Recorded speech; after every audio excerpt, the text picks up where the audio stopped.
está falando das 12 melhores seleções do mundo.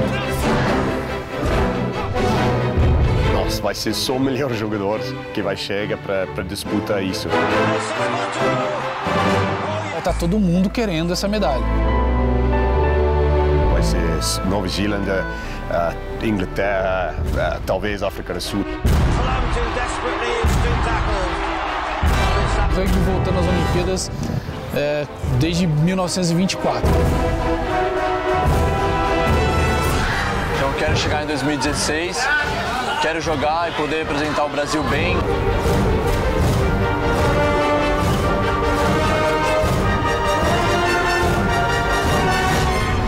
Se ninguém lembrar de nós, nós vamos lembrar da gente. 1, 2, 3, Brasil!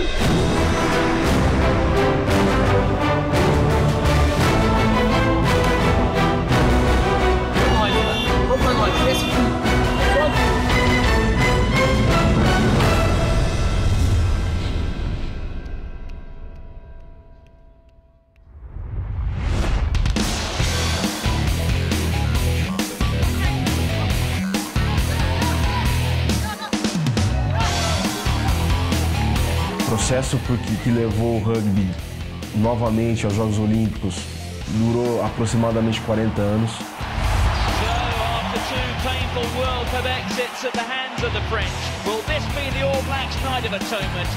São vários critérios que o Comitê Olímpico Internacional observa da modalidade. Primeiro, o número de países com confederações filiadas, número de praticantes do mundo inteiro. Não vai ser o rugby de 15 que vai voltar, vai ser o rugby sevens. Rugby 15 é aquele da Copa do Mundo, tradicional, do terceiro evento mais visto no planeta. 15 jogadores de cada lado. A variante de sevens são apenas 7 jogadores de cada lado. O jogo dura 2 tempos de 7 minutos. Desde que foi anunciado que o rugby ia ser olímpico, o rugby brasileiro começou a ter mais atenção tanto de patrocinadores quanto do próprio governo brasileiro, através do Ministério do Esporte, que começou a incentivar para que tivesse um time nacional de boa formação e representasse bem o país na Olimpíada. Quando houve a reinserção do rugby nos Jogos Olímpicos, me deram esse desafio que era reorganizar o rugby brasileiro, criar seleções brasileiras, profissionalizar ou tentar profissionalizar o rugby numa forma que a gente possa chegar em 2016 com 2 seleções fortes. Tem várias ações que têm sido feitas ao mesmo tempo. Primeiro, garantir para as seleções brasileiras um treinamento adequado, para que eles treinem da melhor maneira possível, não se preocupem com outra coisa a não ser treinar. Em segundo lugar, garantir a participação de mais campeonatos para dar mais competitividade a essas seleções, a fim de conferir às seleções mais entrosamento para conseguirem depois melhores resultados nos torneios, mas sobretudo visibilidade. Visibilidade em termos de campeonatos nacionais serem transmitidos pela televisão, para garantir retorno do patrocinador. Mesmo com uma estrutura já profissional dentro da administração, então os treinadores são profissionais, toda a administração, manager, quem cuida da seleção, extra-campo, todo mundo é profissional. Mas os jogadores ainda são amadores, ninguém ganha. Tem alguns jogadores que têm algum patrocínio, eu sou um deles, mas os demais jogadores nada. Tem ainda o Bolsa Atleta, que alguns jogadores recebem também, que dá uma ajudinha ali, justifica um pouco a atividade profissional de rugby, mas é amador. Um profissional treina, não sei, 3, 4 horas por dia, depois chega na casa e deita aí, perna para cima e descansa. E o descanso muitas vezes faz a diferença. Você não tem tanto tempo para se preparar, para se alimentar bem, porque você tem outra coisa na cabeça, que pode ser ser um estudante ou estar trabalhando, né? O rugby é amador, então você tem de tudo. Você tem estudantes universitários, você tem pedreiro, você tem médicos, você tem executivos. Eu te diria, ou a expressão que eu poderia usar é um baralhão, é um misturado. Sou o Pídio, jogador da seleção brasileira. Estou estudando engenharia ambiental e trabalho com engenharia civil. Meu nome é Lucas Duque, sou mais conhecido como Tanque, sou estudante de medicina. Jogo rugby há 11 anos, na seleção brasileira desde 2005. Meu nome é Daniel Greg, eu sou capitão da seleção brasileira, tenho uma cafeteria em Niterói e também sou coordenador do projeto de rugby 2016 do Vasco da Gama. do jogador de rugby é o jogador abnegado que gasta o tempo e o dinheiro que ele tem depois do trabalho para poder jogar rugby. O meu nome é Eric, mas no meio do rugby todo mundo me conhece como Putin. Jogo no São José Rugby desde 99 e na seleção desde 2001. Trabalho no ramo aeronáutico em São José. Trabalho de 8 a 10, 12 horas por dia. Fora isso, tem que ir para academia, tem que dar atenção para a namorada, dar atenção para a família. Conforme a gente vai tendo resultado dentro de campo, as competições e as responsabilidades vão aumentando. E também na vida também, né? A gente vai tendo trabalho, vai melhorando o cargo, alguma coisa assim, então a gente tem que começar a conciliar. É bem difícil, mas a gente acaba conseguindo fazer. Costumo dizer que é uma vida dupla, né? Tenho ali o trabalho que me sustenta, o rugby que me faz feliz.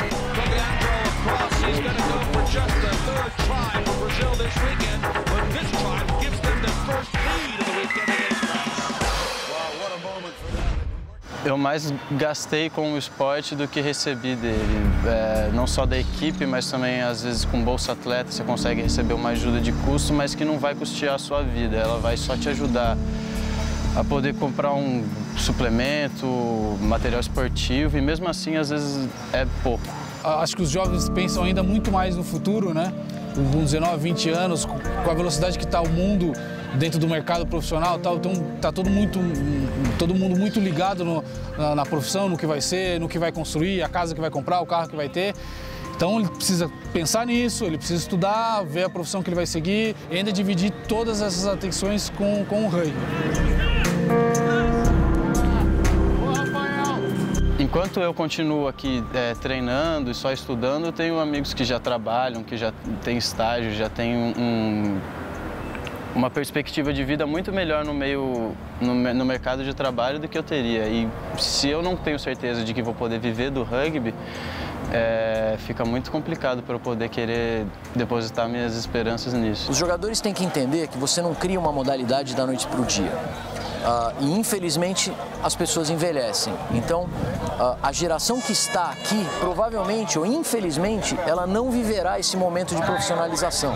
Então eles podem estar assim ansiosos, porque eles falam, puxa vida, eu estou no melhor da minha forma física hoje e eu não estou vivendo esse momento, esse momento mágico. Talvez eu não chegue em 2016, eu estou dando a minha vida para isso. Vem, joga! Vai!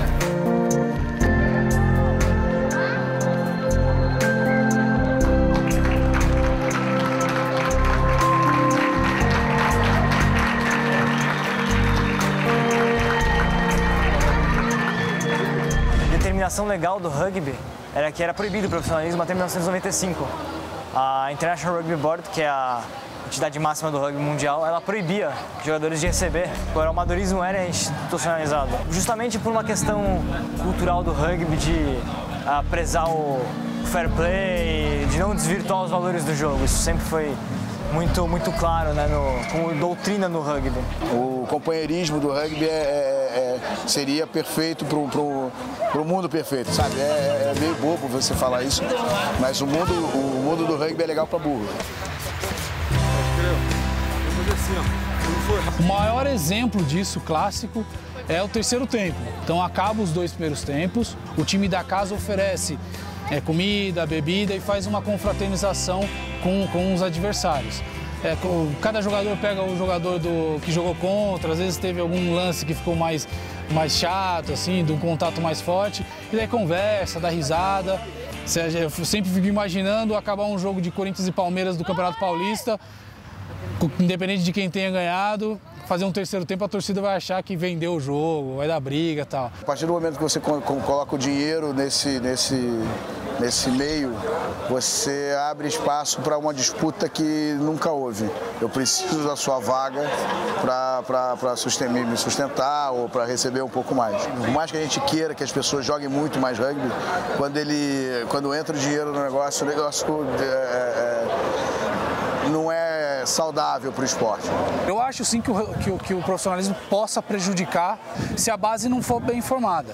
Se os jogadores na base não tiverem os valores bem inseridos, de respeito, de disciplina, de hierarquia, de amizade, de companheirismo. Mas eu acho que se trabalhando bem no aprendizado das crianças é tranquilo.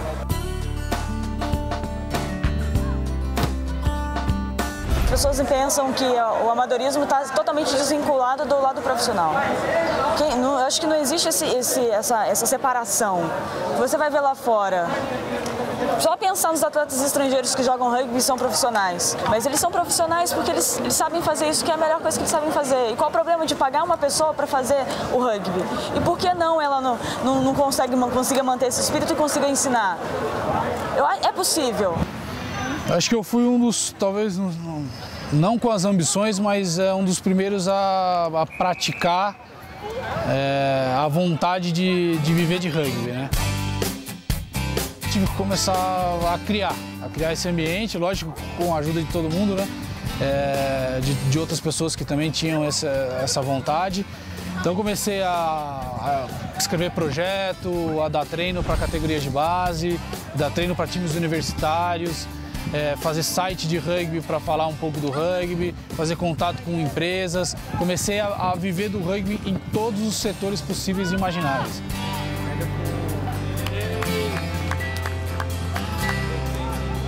A semi-profissionalização que aconteceu agora, nesses últimos 5 anos, vamos dizer assim, alguns jogadores já conseguem ter uma vida mais voltada ao esporte, proporcionou criar uma categoria mesmo de jogador de alta performance. A gente tem aí pelo menos uns 15, acho que hoje no Brasil isso não existia. Um momento que foi crucial dentro da minha carreira que foi a mudança de clube aqui no Brasil. Saí do São José, vim para o Bandeirantes. E isso profissionalmente, né? Fui contratado pelo Bandeirantes e isso num cenário estritamente amador não existia. E foi visto realmente com maus olhos essa minha mudança. Pô, o rugby não é isso, o rugby são os valores, é a amizade, não existe profissionalismo, não pode trocar de clube, você tem que jogar no clube que você nasceu, amando a camisa. E eu causei um pouco do impacto, hoje já tem uma migração entre jogadores de clubes diferentes, tal, com ambições maiores, ambições profissionais. Então dei uma quebra nesse movimento do rugby. Você precisa acompanhar o ritmo do mundo mesmo. Eu acho que não existe você ficar para trás. Se a gente não quiser acompanhar essa profissionalização dos esportes em geral, não só do rugby, eu acredito que hoje os esportes olímpicos não são mais amadores, é uma mentira, é uma balela. Então se a gente não acompanha isso, você fica para trás e sai do cenário internacional. Saindo do cenário internacional, você sai da mídia, saindo da mídia você não cria ídolo, não criando ídolo você não multiplica o esporte. Se você quer ser competitivo a nível mundial, tem que ser profissional. Se você quer manter o espírito amador, é se conformar em ser mais um país qualquer de nível baixo. Os principais países do mundo em termos de rugby de alto rendimento, claro, as Ilhas Britânicas, Irlanda, Inglaterra, Escócia, País de Gales, a França, África do Sul, Austrália, Nova Zelândia e aqui nas Américas, a Argentina. O rugby se enraizou muito rápido na cultura argentina. Por ser um esporte muito ligado aos britânicos, a Argentina no final do século XIX tinha dezenas de milhares de britânicos morando em Buenos Aires, né? E é uma colonização um pouco diferente. A Argentina é o país fora do Império Britânico, era o país com maior relação com a Inglaterra. Tem o Uruguai, que segue numa segunda colocação no ranking sul-americano, depois o Chile, depois o Brasil. Recentemente, nos treinos da seleção brasileira, fizemos uma escala de comparação em que a Argentina era 100% na América do Sul e quantos por cento estaria o Brasil nessa escala que a Argentina preenche 100%. A conclusão que aproximadamente o Brasil corresponderia entre 30% e 40% para menos do que representa a Argentina hoje. Quem joga no Brasil sabe que o Brasil tem muito a crescer, mas que ainda está num nível muito baixo. É um pouco pretensioso a gente achar que o Brasil vai estar entre os primeiros numa Olimpíada. Na América do Sul, sim. Segundo lugar, até 2016, com certeza é possível. Mas, mundialmente falando, não. Quando você viu Brasil agora jogando contra a Inglaterra, os jogadores do Brasil e jogadores da Inglaterra, que têm mais velocidade, mas é muito mais grande, é muito mais confortável com bola na mão, é muito mais organizado tudo isso. Pensando em uma Olimpíada, a gente vai enfrentar os melhores jogadores do mundo, com certeza, de cada seleção, seja Nova Zelândia, Inglaterra, África do Sul, vão ser os melhores jogadores. E esses jogadores são jogadores que começaram a jogar com 9, 5, 10 anos e vão estar com, sei lá, 22, 23 anos jogando na Olimpíada, então já muito experimentados. O futuro do Brasil é aqui.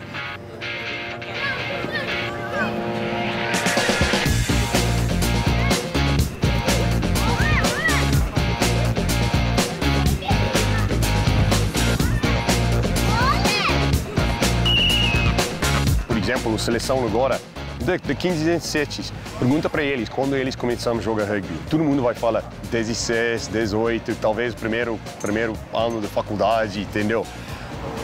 Demora muito. Agora, daqui 10 anos, pergunta para o jogador, começa com 6, 7, 8 anos de idade. Diferente, um mundo diferente.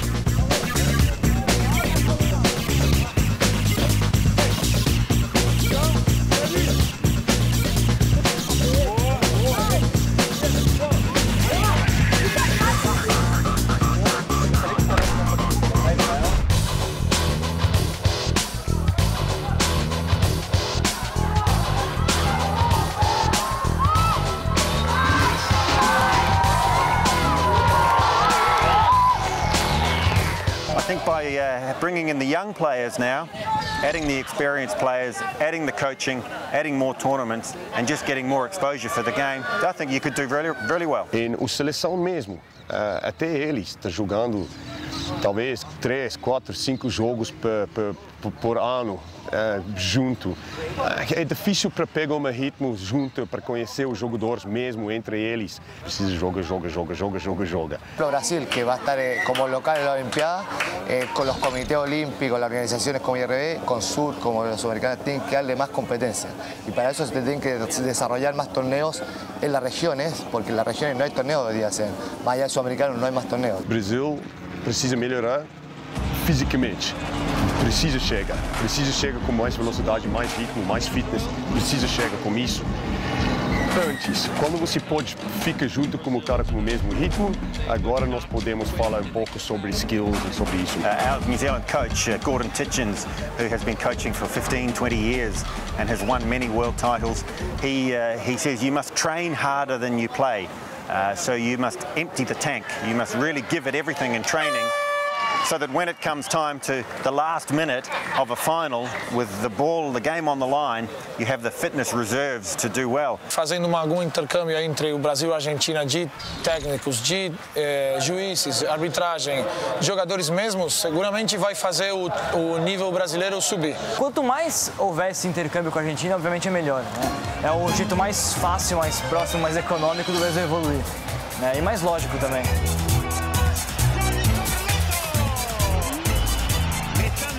A Argentina, por exemplo, agora tem um time jogando na África do Sul e fica lá por 3 meses. O time da se chama Pampas e ficam lá jogando um campeonato por 3 meses. E isso tem muita experiência, muita coisa que pode aprender e levar depois tudo isso de volta para a Argentina. Eu acho que se o Brasil faz uma coisa similar, seria bem legal. Técnicos de fora é muito importante, mas precisa respeitar que o Brasil precisa e merece o estilo deles. Mesmo no futebol, vocês têm um estilo, identidade de vocês. O Brasil precisa, o rugby Brasil precisa fazer a mesma coisa. Busca o estilo que é brasileiro.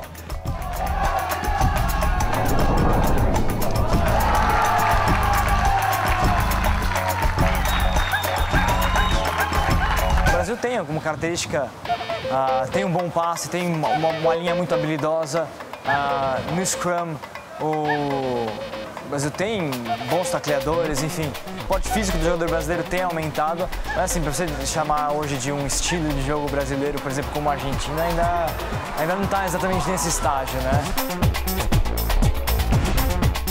O brasileiro, somente o brasileiro, tem a coisa muito de alegria, né? E eu acho que se o jogador brasileiro de rugby pode levar essa alegria que ele tem interna, que o povo brasileiro tem no campo, não de estar sorrindo todo dia sorrindo, né? Mas de jogar com alegria mesmo, acho que vão fazer uma diferença. Dentre todos os estilos que existem no mundo, cabe um brasileiro, sim. Cabe sim.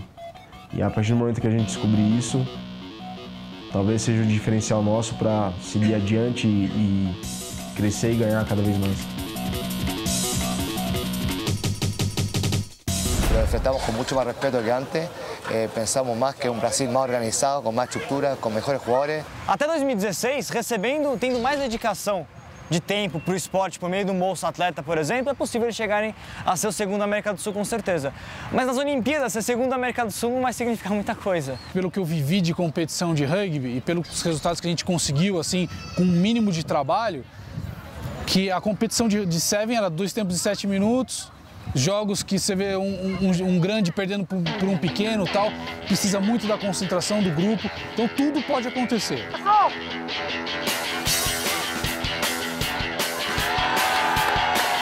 Nós temos só 4 anos para as Olimpíadas. Na verdade, nós fizemos um planejamento 2010-2030. O que nós esperamos do rugby é fazer a mesma coisa que foi feita com o vôlei. E isso não acontece da noite para o dia. O vôlei brasileiro, acho que levou de 20 a 25 anos para conseguir chegar numa medalha olímpica em Barcelona. E depois criou-se uma geração de ouro e depois decolou e virou um campeoníssimo. O potencial está aí. Tem um país muito grande, onde o esporte é bem importante na cultura brasileira, mas ainda tem trabalho que fazer.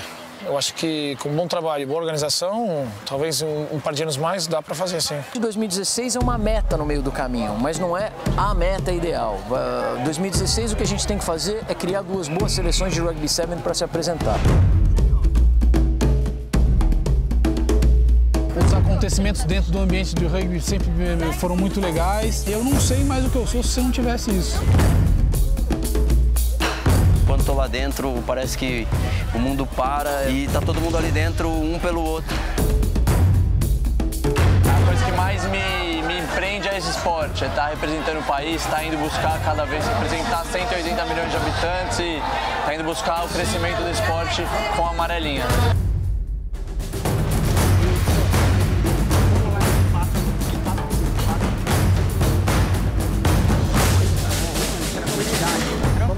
Quem lembrar de nós vamos lembrar da gente.